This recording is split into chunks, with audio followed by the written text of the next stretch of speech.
my way to the Bay in a couple weeks and just pound you down. That would have been tough, but you could have done it. I believe Well, in you. you don't know the general. I got to ask the general. I know that.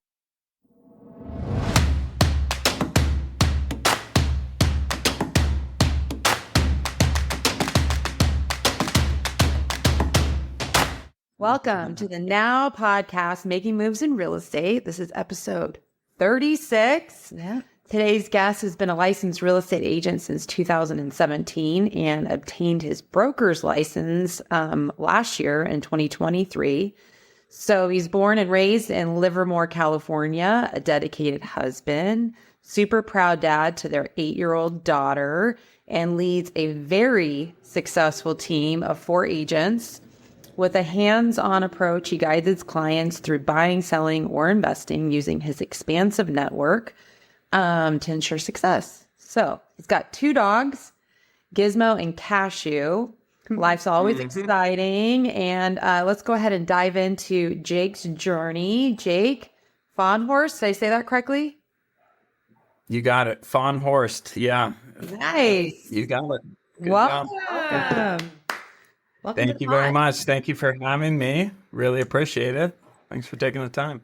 Yeah, so I don't know if you even remember this, but I got your name from Jeremy Wallace. Do you know Jeremy, or does he just know you? No. So I coached his son back maybe 10 years ago.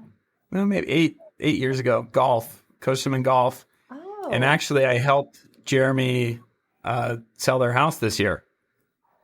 There you So go. I don't know if you knew that. I did not know that. So Yeah. well, I need to know about that. Did he move out of the area, or is he still in the area? They stayed in area. They're still in Livermore. Yeah. Oh, okay. Yeah. Cool. Yeah. Well, I know Jeremy so and there you his wife from back in the day in my former pharmaceutical years. So when he said, you got to call this guy, I called you. I don't know if you remember that. I do recall. And we've been misconnecting for ever since. So, but here we are now. So Here we are. So tell us about how great you are in Livermore, because you were a teacher before. What made you get into real estate? yeah, so I was a teacher starting 2011 and then wrapped up my teaching career in 2019. And I was in real estate. I got my license October 2017, so almost 7 years right now. And I was doing both jobs for a couple of years. But what got me into real estate is, well, when me and my wife purchased our first home back in 2016, kind of piqued my interest. And I was actually painting the exterior of my house with a buddy of mine, Michael Schau, who he was a broker, and he was on the phone talking to clients of his. He was working on a deal, helping his friends purchase a property in San Francisco. And I was just listening to him talk on the phone and, working this deal. And I thought to myself, I could do that. Right. And my grandmother and my aunt, they always told me, you should be a realtor. You should be a realtor. And I was like, no, I'm a teacher. I want to be a teacher. That's what I'm going to do. But at that moment, I got the thought in my mind. And then me, Michael, my wife and his wife, we had dinner that night and several wines, we'll say. And we around the fire pit, we decided, we came up with an idea plan. All right, you've got your broker's license. I'm going to get my license and we'll start helping people in Livermore. And the next day I signed up for the classes. I called Michael. I said, all right, we're doing it. He was like, oh, you were serious? So That wasn't just a line talking. yeah, exactly. So 3 months after that, so that was in July. By October, had my license.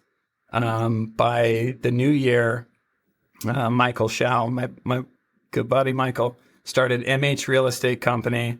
I was the salesperson, and by June, we had our first our first business. So a friend of ours purchased a home in Livermore, Cole Solid.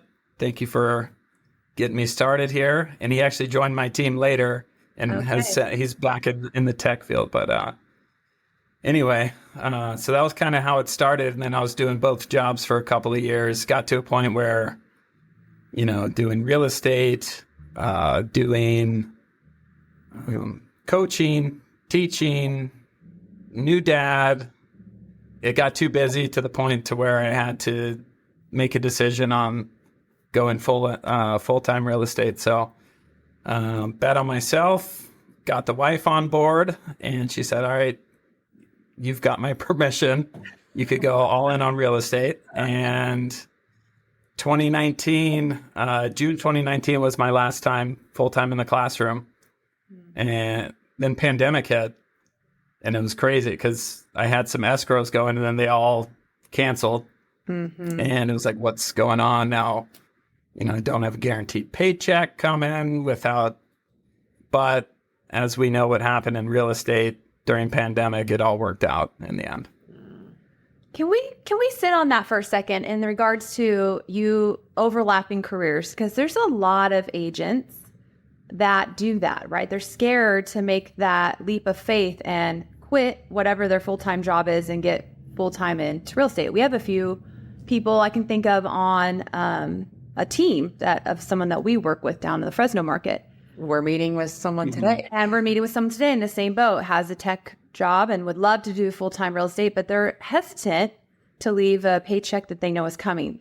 What advice can you give to someone that's in that position, or what helped you get off the fence?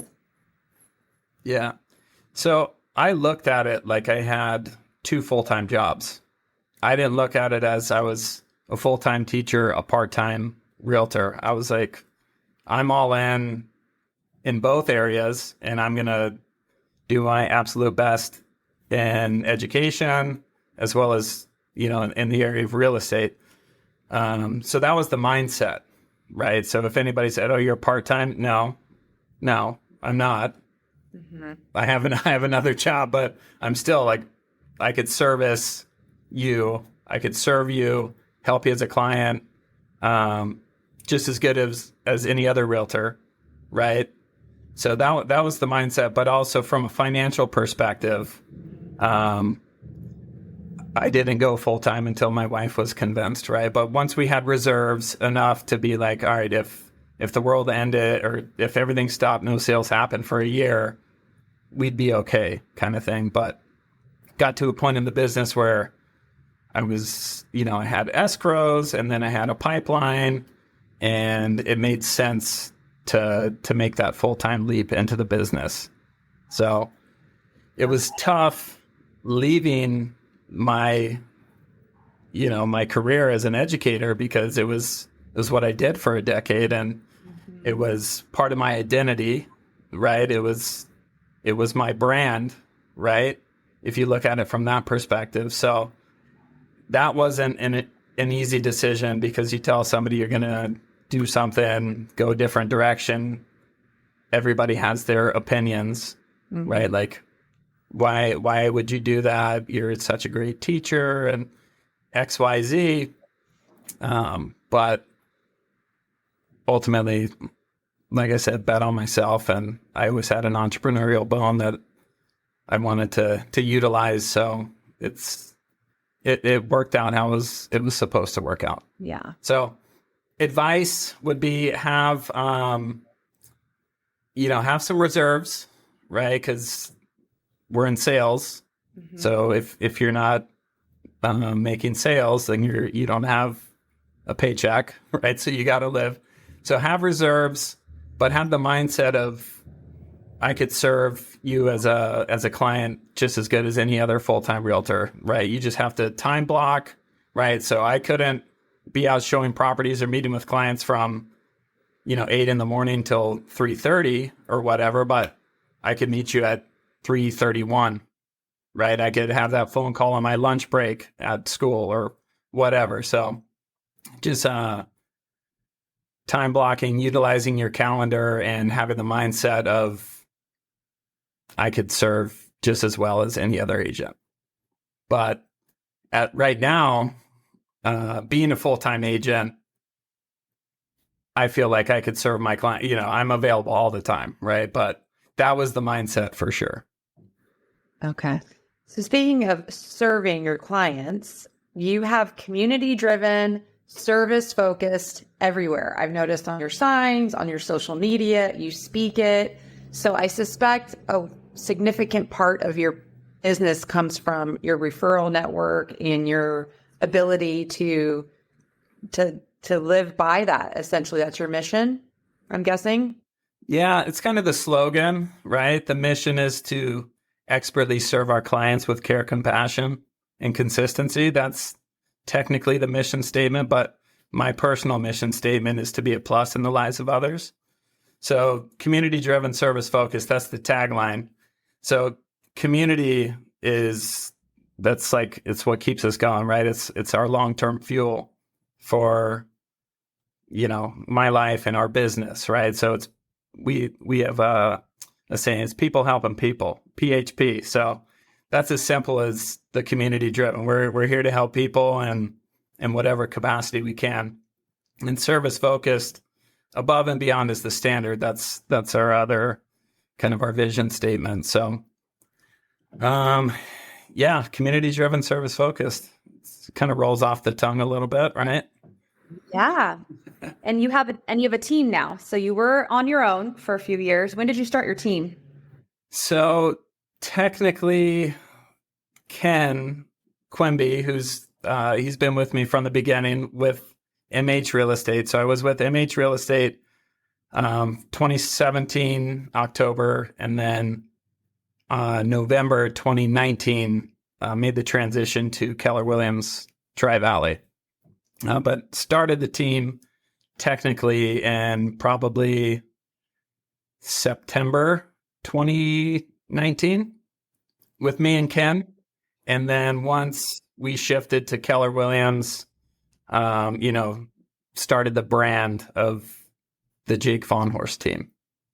So What's the structure of your team? Like what you have a we're still working that out, to be honest. Like I'm still learning how to run a team. So the structure right now, we have an admin, our success manager, Edson. So he's kind of the behind the scenes, with some marketing stuff, our systems and things like that. And then we've got agents on the team, not necessarily buyers agents, but just agents, right? And then they're able to leverage the brand, and we could serve our clients better by it's not just my availability. If I'm not there, someone else could be there. No matter what, somebody's going to be there serving our clients. So that team concept and having everybody buy into that, and everybody on our team is here to help each other in order to help our clients. So we've got a solid squad right now, and so I'm really happy about that. Is Livermore still? I mean, I know it was growing exponentially given the proximity to the Bay. Is it still dropping off or stabilized? Yeah, I would say in Livermore, it's kind of that Goldilocks zone, to the Silicon Valley and San Francisco. It's not too far. It's far enough away that you still get good bang for your buck. So it's still booming. It's still a little bit of a secret. Not everybody knows about it, but I think people are starting to hear, and I think it's going to continue to grow for that reason. Once people realize how great it is here, they'll continue to come. Once everyone hears this podcast. I feel like we've asked our guests ad nauseum how things are going specific to the changes in our industry, but it wouldn't hurt to get your perspective on it, given that your team is doing so well. I suspect you've been rolling through it just fine, but maybe any particular nuggets that you've learned through the transition that you can share with our listeners, that would be great. Yeah, I mean, dealing with sellers, working with sellers, the conversation has been a little easier, to be honest, versus talking to buyers. And I'm probably 70% sellers. So working with sellers, it's, here's what here's my value, here's what I charge. And then typically a buyer's agent will be compensated. We'll cross that bridge when offers come in, but I would anticipate paying up to 2.5%, but it'll be a negotiation point. And that's been great, having that be the conversation. Then most offers that are coming in are requesting the concessions for the seller to pay the buyer's agent commission. That's been my experience so far. And there hasn't been any issues yet that I've run into. However, on the buyer side, I've actually got a meeting at 9:30 with some buyers who I'm working with right now. And we've got, we've showed property, therefore we've had the buyer broker agreement, and, I charge what I charge. But I also said, I'm going to do everything in my power to help you and be compensated by the seller. And what that's going to do, that's going to help you with your affordability. And ultimately, it's going to be a win-win situation for everybody, right? But we wrote an offer, and the seller is not wanting to pay commission to the buyer's agent. So we're having a meeting to talk about that today. So it'll be interesting. Do you, on this particular deal, if we don't mind walking through it a little bit, did it say on the MLS concessions yes or no when you showed it? So that's no longer a thing. So on our MLS, there's no anything with concessions or commissions. That field has been removed from our MLS, Bay East. Okay.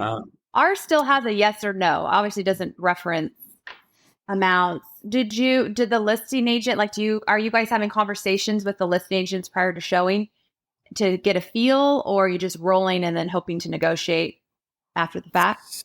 So this one in particular, it's an off market. Ah, gotcha. And yeah. So this one's an off market. But prior to showing, I personally, I don't call and say, hey, is there a commission? Okay. That's just it's not really a thought. Honestly, I'll just write it in on the offer with the concession in there, and then, negotiate from there. But I haven't had that be an issue yet representing buyers until this off-market situation here. Gotcha. So what's the plan in this crucial conversation? I want to know.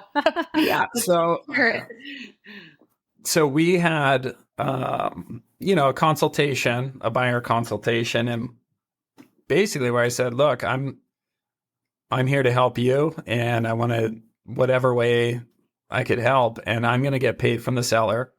And if I don't, honestly, then this is me personally. I'm not speaking for the whole industry, right? Right. But I said, I'm going to help you. I'm not going to charge you, even if they don't pay. Oh, wow. I said that. And I'm a man of my word. So that's when it comes down to it, that's how it's going to roll. And the thought behind that is 10 years down the line, 20 years down the line, if they are going to sell, they're not going to sell with anybody else. Well, So when you sign the buyers, so your buyer broker agreement has a 0? No, it has a 2.5, but I don't. I'll amend that. I'll amend it, and because I told them I said what I said, and I meant what I said, and I do what I said I do. Yeah. Wow. That's awesome. I don't know. We're definitely not approaching it that way.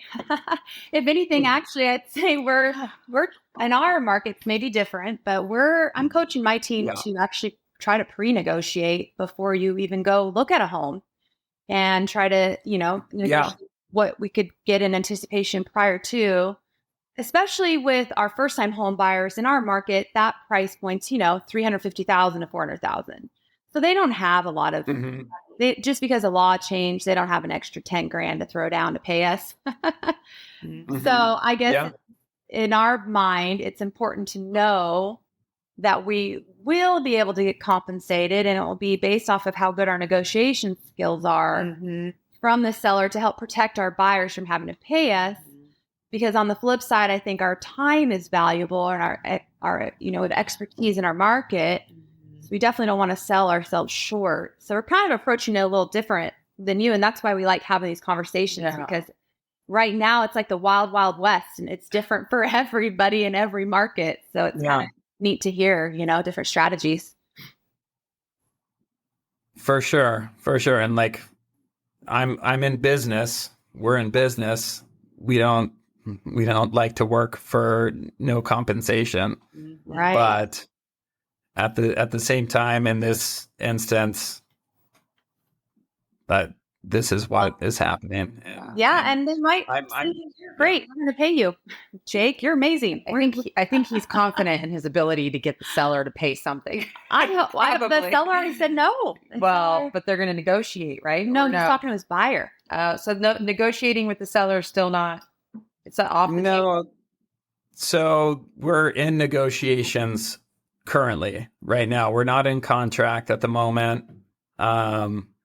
So we'll see how this one shakes out. But and like I said, I think one of them. Yeah, say up the offer enough to cover your commissions, right? Add an extra whatever, 20 grand or whatever the percentage equals out, and add it on top. Yeah. That could be something. Exactly. I mean, if push comes to shove, right? Because having to pay 2.5% of 1.3 million on top of your other closing costs and down payment versus having it amortized over 30 years, that's a big difference. So we'll see how it goes, right? But at the end of the day, I'm thinking long term. I'm thinking in decades. I'm not thinking in next month. So right. Anyhow. All right. Well, there's a couple personal things I wanted to mention. Did you know that he's a Cal Poly San Luis Obispo graduate? Aw, that's where we just took our daughter. This is her first week there. Go Mustangs. Go Mustangs. Yeah, I'm a proud mom. Where is she in the dorms in Mustang Village? She is. She's in the Yosemite dorms is where hers is. All right. Ironically. That was, yeah. Good coincidence there. Yeah. Yeah, Cal Poly was, great school, great town, good times, good memories there. I haven't been back in a long time, but I'll have to go back. And then before we wrap, we have to talk about the 49ers. I don't know. I played the game, the draw last year, but then none of my numbers got picked. You have a promotion going on right now that I participated in. I'm like, pick me, Jake, pick me. So what's going on? It is the luck of the draw, not luck of the draw. You got to pick me though. So what do you see think? What we could do? Yeah, well, it would just make my husband. I think, it's early in the season, right? Week 4. Yeah. Got the Patriots coming up. It should be a good get right game, get us back on the right track. I think injuries hurt. It's a long season. Would I like to be better than 1-2 right now? Yeah, I think the whole 49ers organization would like that, but I'm faithful. I'm thinking that at the end of the season, we'll be in the postseason, and hopefully we've got healthy players and we'll be able to make a good push. Maybe another Super Bowl appearance would be nice. Is your daughter into football? She is into cheerleading. So she's done like some cheerleading camps, and she was doing like a cheerleading, what were they called? The California Bullets, but it was a little too crazy. They were like the super competitive ones that like go on ESPN, that type of thing. she wasn't quite ready for that yet. But she likes cheerleading. She watched the Dallas Cowboys cheerleaders on Netflix, and she's going to be this pains me, but she's going to be a Dallas Cowboys cheerleader for Halloween. Oh my God. No, Yeah. Jake. Yeah. Well, she's still a Niner fan, but she's a DCC fan, is what she says. So we're going as a family to the Patriots Niner game on Sunday, and she's not going to be wearing her Dallas Cowboys cheerleaders outfit. We'll just say. He's like, let's get Aw, that's going to be a fun game. Fun. We're going to. Should be a win. Should be a win. Yeah. But so my family played for the 49ers. So we said my uncles, but it was my dad's cousins. Got it. So yeah, Keith and Jim Fahnhorst, they played back in the heyday, the late 70s, 80s, and early 90s. So fun fact, the catch, Dwight Clark, Joe Montana rolling out to the right against the Cowboys. The catch, if you look at number 71 blocking for him out there, that's Keith Fahnhorst. So it's a fun fact. Cool. I'll have to tell my husband. That's awesome. Yeah. So you hurt your daughter back, huh? Oh no, she's Niners. She's not just the Cowboys cheerleaders. Yeah. Well, so if our listeners want to follow your amazing stories on 49ers, Bay Area, trips to Mexico, giving back to your community, which is just awesome to watch all the things that you do. Where can our listeners follow more about all of that? Yeah, I guess on Instagram would probably be the best place to do that, at Jake Fahnhorst Real Estate. Yeah, you could be one of my few hundred followers and see all the fun stuff. You gotta have more than that, dude. Like I love watching you. It's not a lot, but it's my people, right? Yeah. So that's what fun. it's all about. That is what it's all Yeah, about. yeah. I didn't purchase any followers, so You have almost 2,000. Stop it. oh, look at us. Yeah. Look at us. Well, Jake, we really appreciate you taking the time to chat with us. We love what you're doing. We're going to definitely continue to follow your journey. And hopefully, if we go to the Bay or if we're watching the games or something, we'll hit you up. Sounds good. I'll be here, and thank you very much for taking the time to have me on the podcast. I feel like a big shot here. So thanks, Courtney. Thanks, Michelle. Yeah, I mean, Appreciate it. yeah. Thank you so much, Jake. We'll talk soon. All right. Sounds good. Have a great Friday.